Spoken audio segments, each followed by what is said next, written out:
उन्होंने अपना लास्ट जो भी था स्पीच देते हुए उनकी डेथ हुई थी। तो कहीं ना कहीं एक ऐसी लाइफ जो चीजें हैं हमारा कुछ नहीं है, जो हमारे अंदर जो विचार है वही सब कुछ है, वो विचार ही हमसे सब अच्छा काम करवा सकते हैं। अब उसको बार बार अगर आप सोच रहे हो, समझ रहे हो, तो करते करते टाइम ऐसा आएगा कि आप वैसे ही होने लगेंगे। इसके लिए होता है कि अच्छे लोगों के साथ में रहिए, अच्छे लोगों को सुनिए, अच्छे लोगों को पढ़िए, तब चीजें बेटर चीजें होने लगती है। कोई महान इंसान पैदा नहीं हो के आता, वो यहीं पे होता है, संघर्ष करता है, सीखता है, करता रहता है। कहीं भी अगर हमारे यहाँ जो टीचर्स हैं, अगर एक पहली महिला शिक्षिका थी आज से 200 साल पहले, अगर इस समय समाज कितना पिछड़ा रहा होगा, दबा कुचला रहा होगा, कितना अभाव रहा होगा, कितनी कुरीतियां रही होंगी, उनको समझने से कहीं न कहीं आपको ये जो महापुरुष होते हैं उनके लिए कहीं न कहीं उनके विचारों को सुनने से अंदर दिमाग में हमारे क्रांति आती है, जिसको लगता है कि कोई बात नहीं, अभी जो सोए थे ठीक है, लेकिन कहीं न कहीं सुन के कर सकते हैं। साथ में एक अच्छा सा आपको पोएम सुना दूं, उसके बिहाफ पे मैं कार्यक्रम समापन करना चाहूंगा कि तू खुद की खोज में निकल, तू खुद की खोज में निकल, तू किस लिए हताश है, तू चल तेरे वजूद को समय को भी तलाश है।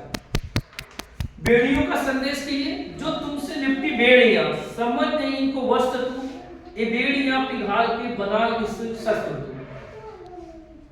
क्रूरता का अंत के लिए बला जला के भस्म कर उसे, जो क्रूरता का जाल है, तू आरती की लौ नहीं, तू आरती की लौ नहीं, तू क्रोध की मिसाल है, तू क्रोध की मशाल है। चुनर का प्रतीक के लिए चुनर उड़ा के ध्वज बना, गगन भी कब कपाएगा, अगर तेरी चुनर गिरी तो एक भूकंप आएगा, एक भूकंप आएगा। प्रतीक मूवी का है, बहुत बढ़िया चर्चा है। कहीं एक खुद की तलाश के लिए बोला गया है कि आप इस सिनेरियो में जिस टाइम पे है, कहीं अपने आप की तलाश करना है, अपने आप की खोज करना है। आपके अंदर असीम क्षमताएं हैं, बस उसको समझने की जरूरत है। उसमें दुनिया कोई आपको बता सकता है, कोई टाच मिरर की तरह आपका प्रदर्शित कर सकता है, लेकिन खुद को खोजना आपका ही काम है। और कहीं न कहीं किसी से भी किसी समय में शिकायत होने से अच्छा, जैसे सर ने बताया कि आप लिमिटलेस आपका ब्रेन है। आप अगर छोटी चीजों में अपने आप को फ्रेम कर देते हैं, हमारा सेल्फ प्रॉब्लम है, फैमिली प्रॉब्लम है, मनी प्रॉब्लम है, एजुकेशन प्रॉब्लम, कुछ नहीं, आप फोकस प्रॉब्लम पे मत करिए, सॉल्यूशन पे करिए। कहीं न कहीं इसी के लिए बोला गया, if you are not solution of the problem then you are problem.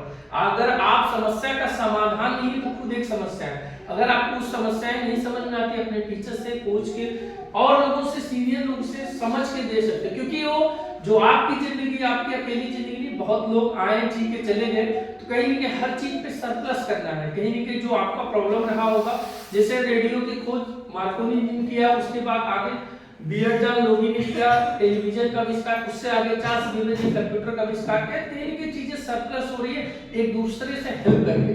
और कहीं न कहीं पढ़ना पढ़ाना बहुत मजे का काम है, लेकिन कहीं न कहीं दूसरों को सिखाने से पहले खुद सीखना पड़ेगा, दूसरों को समझाने से पहले खुद समझना पड़ेगा।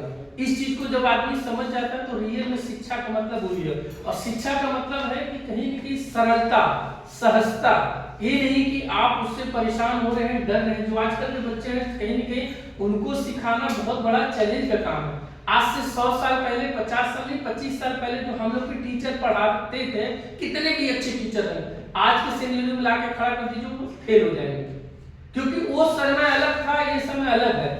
इस समय की बात है कि टेक्नोलॉजी, डिस्ट्रैक्शन, बहुत सारा माइंड मेकअप, बहुत सारा होलिस्टिक डेवलपमेंट को लेके चल रहा है। पहले होता था अच्छा ज्ञान पे पढ़ाना, डिसिप्लिन करना, ठीक है। अब कहीं न कहीं आपके लिए थोड़ा चैलेंज हो रहा है, तो कहीं न कहीं वो चैलेंज में सहयोग करने के लिए आपके पेरेंट्स भी हैं। बच्चों के साथ में पेरेंट्स लगते हैं, पहले कभी पेरेंट्स के साथ में नहीं लगते थे। पेरेंट्स कभी बच्चा क्या कर रहा है, क्या नहीं कर रहा है, कोई बात नहीं। अब अगर गार्जियन भी लग रहा है, टीचर्स है, टेक्नोलॉजी भी आपके सहयोग में है, और कहीं न कहीं जो मैनेजमेंट भी सहयोग में है, प्रिंसिपल, ये सारा चीज कहीं न कहीं इस चीज को हमें समझना है। और रियल में आपको अच्छा आनंद तभी आएगा एज ए टीचर, जब आप चीजों को सरलता से समझते हुए, सहजता से समझाइए और रियल में ईमानदारी से रहिए। अगर ईमानदारी का मतलब हम चीजों को नहीं समझेंगे, कोई बात नहीं, हम उसको समझेंगे, फिर समझाएंगे, बहकाएंगे नहीं, रीजन है कि आप अगर पढ़ा नहीं उस समय कोई बात नहीं, आपको उस समय नहीं समझ, लेकिन पुनः बच्चों को पढ़ाने के साथ साथ आपको सीखने का मौका मिला। अगर हम चीजों को प्रॉब्लम पे बात करें कि हमें ये चीजें बच्चों को समझाना मुश्किल हो रहा है, तो अगर नहीं समझ पा रहे हैं तो बच्चों को कैसे सरलता समझा पाएंगे? ये तो चीजों को थोपने की बात है। वो बच्चे के साथ में नाइंसाफी हो रही है। जब हमारे पेरेंट्स ने हमें नहीं समझा तो हमें तकलीफ था, हमारे टीचर ने हमें नहीं समझा तो तकलीफ था, लेकिन वह तकलीफ हम अपने स्टूडेंट्स के लिए, अपने बच्चों के लिए ना बने। कहीं न कहीं वो चीजें हम एक समझदारी वाला पेश करें कि अगर हमारे पेरेंट्स हमें नहीं समझ पाए कोई बात नहीं, हमारे टीचर्स हमें नहीं समझ पाए, लेकिन हम एक ऐसे टीचर्स बने जो अपने बच्चों को सरलता से समझा सके, एक अच्छा पेरेंट्स बनेंगे जो हमें अपने बच्चों को अच्छा नागरिक बना सके। ये हमारी जिम्मेदारी है, तब जाके हम बोलेंगे कि हम रियल में नागरिक अच्छे टीचर है। इसी के लिए जिनकी जयंती के लिए हम लोग उपलक्ष्य हुए हैं, एक बार सत नमन करते हैं सावित्री ज्योतिबा फुले के लिए। और इनके पति बहुत बड़े समाज सुधारक थे, कहीं न कहीं इनके पति ने बहुत सहयोग किया और कहीं न कहीं इनको प्रोत्साहित किया।